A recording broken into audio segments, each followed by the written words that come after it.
ஏடிஎம்கே பீரியடில் வந்து இடித்தாங்க வீடை வந்து. இடிச்சுட்டு அவங்க என்ன சொன்னாங்கன்னா, உங்களுக்கு வந்து ஒரு 2 இயர்ஸில் கட்டி தந்துரும்னு சொன்னாங்க. அதுக்குள்ளே பார்த்தீங்கன்னா ஆட்சி வந்து மாறிடுச்சு. மாறினதுக்கப்புறம் நம்ம டிஎம்கே வந்தாங்க. அவங்க பீரியடில் வந்து அடிக்கல் நட்டினாங்க.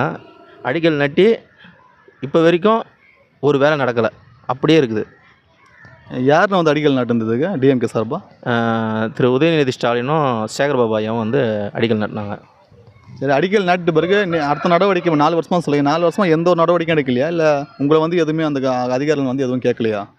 எதுவும் பண்ணல. நாங்கள் தான் அப்பப்போ போராட்டம் ஏதாச்சும் ஒன்று பண்ணிக்கிட்டு இருக்கிறோம். ஆனால் இப்போ வரைக்கும் எங்களுக்கு எந்த ஒரு முன்னேற்றமும் தெரியல. நாங்கள் வந்து போராட்டம் பண்ணும்போதெல்லாம் எங்களுக்கு வந்து என்ன சொல்கிறாங்கனாக்கா, உங்களுக்கு அடுத்த மாதத்துல நாங்கள் பண்ணி கொடுத்துருவோன்றாங்க. அடுத்த மாதம்னு சொல்லிட்டு மாதம் நகர்ந்து போய்கிட்டே இருக்குது வருஷங்களுக்குள்ள. ஆனால் அந்த அடுத்த மாதன்றது எந்த வருஷத்தில் உள்ள அடுத்த மாதன்றது எங்களுக்கு தெரியல கரெக்டாக. ஏன்னா 4 வருஷம் ஓடி போயிடுச்சு. இப்போ நாங்கள் வந்து காலி பண்ணும்போது எங்களுக்கு வந்து ரூ. 8000 கொடுத்தாங்க.